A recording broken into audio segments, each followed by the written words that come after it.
اچھا پھر رمضان ہے ظاہر ہے تو پھر تراویح کا بھی ذکر لازمی ہے، اور تراویح میں ہمارے یہاں اختلاف ہے 8 کا 20 کا. پہلے تو یہ آپ ہمیں پلیز اس پہ وضاحت دے دیں قرآن حدیث کی روح سے کہ تراویح کیا ہے، سنت ہے، نفل ہے، فرض ہے، اور پھر 8 ہے یا 20؟ جی نفلی نماز ہے. فرض نماز رمضان اور غیر رمضان میں ایک ہی ہیں، 2 فجر، 4 ظہر، 4 عصر، 3 مغرب اور 4 عشاء. وتر کی نماز بھی سنت موقدہ ہے. ٹھیک ہے، سیدنا علی کا قول ہے جامع ترمذی میں، سنن دارمی میں، حاکم کے اندر کہ وتر سنت ہے مگر اسے نہ چھوڑو، یعنی یہ ایک افضلیت والا کام ہے. لیکن کہا کہ ہے سنت، اسے کسی نے چھٹی نماز نہیں بنانا.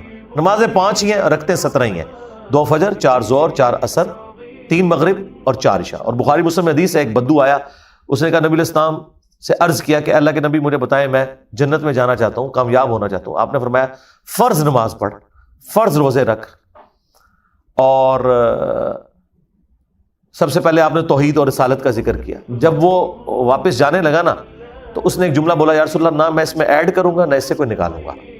تو آپ نے فرمایا اگر کسی نے جنتی شخص کو دیکھنا ہے اسے دیکھ لے، اور اگر یہ بات پہ قائم رہا، ایک روایت میں ہے بخاری مسلم کی، یہ کامیاب ہو گیا.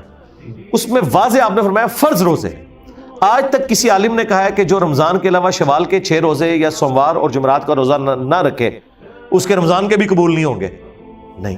آج تک فرض زکوٰۃ کے بارے میں کسی نے کہا ہے کہ جو نفیس صدقات نہ کرے اس کا فرض صدقہ بھی قبول نہیں ہوگا زکوٰۃ والا. نماز کے بارے میں کیوں کہتے ہیں کہ جب تک سنتے نہ پڑھو تو قبول نہیں ہوں گے، اور جب تک تراویح نہ پڑھو تو روزہ قبول نہیں ہوگا؟ یہ صرف جذباتی جملے ہیں، اس کے اوپر قتل ہو چکا ہے. ہمارا ایک اسٹوڈنٹ، چلے آج میں پہلی دفعہ کیمرے میں اس کو بتا رہا ہوں، ہمارا اسٹوڈنٹ تھا، ایک 18-20 سال کا لڑکا، ایبٹ آباد میں. اس کی اپنے دوستوں کے ساتھ یعنی اس پہ بحث ہوئی، ٹی وی میں تو اتنی خبر آئی کہ کچھ دوستوں نے اسے قتل کر دیا. اس کی وجہ یہ تراویح تھی، اس بات پہ قتل کر دیا. ٹھیک ہے، وہ بینک مینیجر جو ایک شہید ہوئے تھے، وہ بھی اسی بات پہ شہید ہوئے تھے، وہ بھی میرے اسٹوڈنٹ تھے. ان کے فیس بک کے اوپر ساری میری ویڈیوز لگی ہوئی تھی. تو یہ لوگ، ان کی طرح ٹالرنس بالکل نہیں ہے. انہیں کہ کوئی علمی بات کریں. ایک چیز سنت ہے، اس کو آپ نے فرض کہاں سے بنا دیا؟ تو تراویح سنت نفلی نماز ہے، پڑھ لیں ثواب، نہ پڑھیں کوئی گناہ نہیں ہے. بخاری مسلم میں حدیث ہے، نبی علیہ السلام نے فرمایا جس نے ایمان اور احتساب کے ساتھ رمضان کے روزے رکھے، یعنی اللہ تعالیٰ کو خوش کرنے کے لیے، تو اللہ تعالیٰ اس کے پچھلے سارے گناہ معاف کر دے گا. جس نے ایمان اور احتساب کے ساتھ رمضان کی راتوں کا قیام کیا، اللہ تعالیٰ اس کے سارے گناہ معاف کر دے گا. جس نے ایمان اور احتساب کے ساتھ شب قدر کا قیام کیا، اللہ تعالیٰ اس کے سارے گناہ معاف کر دے گا. تو یہ فضیلت کے تو، لیکن اس میں روزے جو ہیں وہ تو فرض ہیں، باقی نفلی عبادت ہے، اور اس میں بھی نفلی عبادت افضل یہی ہے کہ آپ گھر میں ادا کریں. سیدنا عمر کے بارے میں بخاری میں آتا ہے، وہ آدھی حدیث پیش کرتے ہیں، حضرت عمر نے جب تراویح کی جماعت کو اسٹیبلش کیا، نبی علیہ السلام نے تو 3 دن پڑھی تھی، تو یعنی سنت تو وہ ہے، کوئی بدعت نہیں انہوں نے جاری کی. ٹھیک ہے. بعد میں انہوں نے اسے پرماننٹلی اس اعتبار سے کر دیا کیونکہ ٹولیوں کی شکل میں تو حضرت ابوبکر کے دور میں بھی صحابہ پڑھتے تھے. حضرت عمر نے بھی کچھ عرصہ تو دیکھا، پھر انہوں نے ایک امام مقرر کیا ابی بن کعب کو اور تمیم داری کو کہ ان کو امامت کروائیں. اور پھر حضرت عمر وہاں سے چلے گئے خود، یہ جملہ بولتے ہوئے، بخاری کے الفاظ ہے کہ اس سے بہتر مرد کی وہ نماز ہے جو رات کے آخری پہر میں وہ گھر میں پڑھتا ہے. اور بخاری مسلم میں حدیث ہے، نبی علیہ السلام نے فرمایا کہ اپنی نفلی نمازوں کا کچھ حصہ ضرور گھر میں ادا کرو، اس سے برکت ہوگی. اور بخاری مسلم کے الفاظ ہیں کہ مرد کی سب سے افضل نماز وہ ہے فرض کے بعد جو گھر میں ادا کرتا ہے، وہ افضل ہے. بخاری مسلم میں موجود ہے، نبی علیہ السلام فرض مسجد میں پڑھتے تھے. اما عائشہ کہتی ہیں جو وہ نفلی نمازیں تھیں نا، وہ اپنے حجرے میں گھر آ کے ادا کرتے تھے. وہ الفاظ ہیں کہ آپ 4 سنتیں 4 نفل ادا کرتے، پھر زور کی جماعت کرواتے، پھر میرے حجرے میں آ کے 2 رکعتیں پڑھتے، پھر نبی علیہ السلام مغرب کی نماز پڑھاتے، پھر 2 رکعتیں پڑھتے، پھر عشاء کی پڑھاتے، پھر 2 رکعتیں پڑھتے، اور فجر سے پہلے بھی 2 رکعتیں پڑھتے. اور جو آپ کی وہ وتر کی یا نفلی نماز وہ پورا سال ہی چلتی تھی نا، جسے آپ قیام اللیل کہہ لیں، تراویح کہہ لیں. تو 8 یا 20 کا کیا اختلاف ہے، یہ کیا مسئلہ؟ میرے بھائی اس میں جو اصل مقصد ہے وہ قرآن سننا ہے. نبی علیہ السلام کی جو سنت ہے وہ 8 رکعت ہے، البتہ تابعین سے 20 بھی 41 تک بھی ثابت ہے. بعض اوقات لوگ زیادہ دیر قیام نہیں کر سکتے، 8 میں ظاہر قیام لمبا ہوگا. آج بھی آپ اہل حدیث کی مسجد میں جائیں تو وہ 8 تراویح ان کی 1.5 سے 2 گھنٹے میں ختم ہوتی ہیں. دیوبند بریلویوں کی آدھے گھنٹے میں 20 ختم ہو جاتی ہیں. ٹھیک ہے، یعلمون تعلمون. تو یہ اس لیے تو قرآن نازل نہیں ہوا، ورتل القرآن ترتیلا. اصل مقصد یہ ہے کہ آپ نے قرآن سننا ہے. تو ہم یہ کہتے ہیں کہ جہاں پہ 20 ہو رہی ہیں نا، آپ 20 وہاں پوری کر کے نکلے تاکہ آپ قرآن وہ سارا سنیں، جو مقصد ہے. ٹھیک ہے. جہاں پہ 8 ہو رہی ہیں وہاں پہ 8 پڑھیں. لیکن نبی الاسلام کا جو عمل ہے بخاری مسلم میں ہے, اما عائشہ کہتی ہیں رمضان ہو یا غیر رمضان, نبی الاسلام کی رات کی نماز 11 رکعت ہوتی تھی, 8 اس میں یہ نوافل اور 3 وتر. الموطا امام مالک میں موجود ہے کہ حضرت عمر نے 11 رکعت شروع کروائی. یہ جھوٹ بولتے ہیں کہ 20 رکعت شروع کروائی, الموطا امام مالک میں موجود ہے. اور جو 20 والی روایت الموطا امام مالک میں وہ بے سند روایت ہے. یزید ابن رومان نے حضرت عمر کا زمانہ نہیں پایا, انہوں نے کہا کہ حضرت عمر کے زمانے میں شروع ہوئی, اور جو پوری سند والی روایت ہے اس میں تو موجود ہے کہ حضرت عمر نے 11 رکعت شروع کروائی. اچھا جی, آج بھی سعودیہ میں صرف مکے مدینے کی 2 مسجدیں جو ہے نا, جی بالکل, اس میں 20 ہوتی ہیں, اور وہ بھی انہوں نے 2 امام مقرر کیے ہیں, 10+10 کرتے ہیں. وہ حنفیوں کی وجہ سے کرتے ہیں, ادروائز پورے سعودی عرب میں ام القریٰ, مکے کی یونیورسٹی, مدینہ یونیورسٹی, سب 11 رکعتیں پڑھتے ہیں.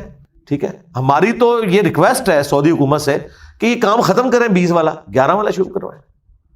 اچھا 11 والے میں وہ جو وطر کی بات ہے, وطر میں بھی اختلاف ہے کہ 1 ہے یا 3 ہے. وطر جو ہے نا وہ تو کہتے ہیں عربی میں اوڈ کو, ٹھیک ہے, طاق. نبی الاسلام 1 رکعت کے ذریعے پوری نماز کو طاق کرتے تھے. ٹھیک ہے, عمومی عمل آپ کا 3 وطر ہے, بخاری میں آیا ہے. ٹھیک ہے. حضرت قاسم بن محمد بن ابی بکر جو حضرت ابو بکر کے پوتے ہیں, وہ کہتے ہیں میں نے صحابہ کو 3 وطر پہ پایا, البتہ 1 میں حرج نہیں, 1 بھی جائز ہے, لیکن عمومی عمل نبی الاسلام کا جو ہے وہ 3 ہے. جو آپ کا 1 بھی ملتا ہے وہ 2+1 ہے, یا 5 ملتا ہے تو 2+2+1 ہے. 1 جائز ہے, 3 افضل عمل ہے, ہم تو 3 ہی پڑھتے ہیں. اچھا رمضان کا مہینہ ہے, اور رمضان کے اندر جو ظاہر ہے ایک صبر, تحمل اور یہ چیز کا زیادہ کہا جاتا ہے, لیکن ہم دیکھتے ہیں کہ رمضان میں ہمارے یہاں مسائل بھی زیادہ ہوتے ہیں, اختلافی مسائل, ایک دوسرے کے اندر برداشت نہیں ہے. تو آپ کیا پیغام دیں گے ینگ جنریشن کو کہ بھائی اگر وہ 3 پڑھ رہا ہے یا وہ 8 پڑھ رہا ہے, وہ 20 پڑھ رہا ہے, ان کو برداشت ہونی چاہیے یا صرف ہونی چاہیے؟ دیکھیں بخاری مسلم میں واضح حدیث ہے, جس کو اس کی بھوک اور پیاس, یعنی وہ جو روزہ اس نے رکھا ہوا ہے اس کو برائی سے نہیں روک رہی, تو اللہ تعالیٰ کو اس کا بھوکا اور پیاسا رہنا اس کی کوئی حاجت نہیں. اصل مقصد تو یہ کہ صبر آپ کے اندر پیدا ہو. تو وہی بات ہے, جڑے اتھے پیڑے اور لاہور بھی پیڑے, عقابے بھی پیڑے. ٹھیک ہے, اگر کسی کو بدنگاہی کی عادت ہے تو وہ حرمین میں بھی جا کے بدنگاہی کرے گا. تو یہ رمضان کے علاوہ بھی اپنے آپ کو ذرا سیدھا کر لیں. رمضان میں کوئی سوئچ تو نہیں آن ہو جانا کہ آپ جو ہے وہ فوراً نیکی کے راستے کے اوپر آ جائیں گے. ٹھیک ہے, ایک ماحول پرووائڈ اللہ نے کر دیا کہ سرکش شیاطین قید کر دیے گئے. سارے شیطان نہیں قید ہوئے, جو آپ کے اندر والا شیطان ہے وہ تو آپ کے ساتھ ہی ہے نا. اور جو ہر ہفتے آپ کو ممبر پہ شیطان نظر آتا ہے جھوٹی حدیثیں سنانے والا, یعنی علماء کرام اکثر, ایکسیپشن آر آلویز دیر, تو وہ تو وہیں پہ موجود ہے, وہ تو کوئی نہیں قید ہوا ہوا. تو وہ رمضان کے علاوہ بھی یہ تو آپ کنٹینیوس پریکٹس کریں گے تو آپ کے اندر صبر پیدا ہوگا نا. ایک دن میں تو صبر نہیں پیدا ہونا. تو رمضان یہ انسان کے اندر صبر پیدا کرتا ہے. اور پریکٹیکلی میرا خیال ہے کہ اگر کسی نے واقعی روزہ رکھا ہوا ہے نا, تو اس کی جو حالت عصر سے مغرب کے درمیان ہوتی ہے نا, کسی سے بات کرنے کو بھی دل نہیں کرتا. یہی حالت ہونی چاہیے رمضان کے میں کہ آپ کسی کے ساتھ. اور بخاری مسلم میں حدیث ہے کہ نبی علیہ السلام فرمایا کہ رمضان میں کوئی جھگڑا کرنے لگے نا تو مجھ سے کہہ دیا کرو یار میں روزے سے ہوں. تو اس طرح یعنی, اور یہ باقی بڑا آسان کہ بھائی روزہ یار میرا منہ نہ کھلواؤ. ٹھیک ہے, اپنے اوپر قابو کریں. کچھ لوگ قیام اللیل و تراویح کو ملا دیتے ہیں, نماز شب تہجد کو ملا دیتے ہیں. اس کے ذرا فرق بتا دیں اور اس کی وجود کو ذرا ثابت کرتے ہیں, ہے بھی کہ نہیں ہے, کہ تراویح کی حیثیت کیا ہے اور قیام اللیل کس حد تک واجب ہے. دیکھیں نمازیں جو ہیں دن رات میں وہ 5 ہی فرض ہیں. اس کے علاوہ جتنی نمازیں ہیں نا وہ نفلی نمازیں ہیں. کوئی کر لے ثواب, کوئی نہ کرے کوئی گناہ نہیں ہے. وہ جو 5 نمازیں ہیں ان میں بھی فرض ضروری ہے, 2 فجر, 4 ظہر, 4 عصر, 3 مغرب, 4 عشاء. اس پہ سنی شیعہ کا اتفاق ہے. اب جو قیام اللیل یعنی رات کی نماز, ٹھیک ہے, قیام النہار دن کے نوافل اور قیام اللیل رات کے نوافل, آپ انہیں سنت موقدہ کہہ لیں, آپ انہیں تراویح کہہ لیں, آپ انہیں رات کی نماز کہہ لیں, کوئی بھی لفظ رکھیں, ہے بہرحال وہ نفلی نماز ہے. اس کا روزے کے ساتھ کوئی تعلق نہیں ہے. جماعت ہو سکتی ہے جی, باجماعت ہو سکتی ہے, باجماعت بھی ہو سکتی ہے, اور جماعت کے بغیر اگر کوئی شخص خود اپنے طور پہ پڑھنا چاہتا ہے وہ زیادہ افضل ہے.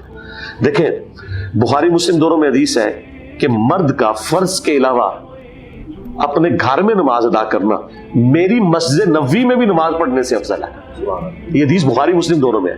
اندازہ کریں, نبی علیہ السلام کہہ رہے ہیں کہ کوئی شخص مسجد نبوی میں نماز پڑھے نا, اس سے مرد کی افضل نماز وہ ہے جو اپنے گھر میں پڑھتا ہے. اور بخاری مسلم میں حدیث ہے کہ مرد کی سب سے افضل نماز فرض کے بعد وہ ہے جو اپنے گھر میں پڑھتا ہے.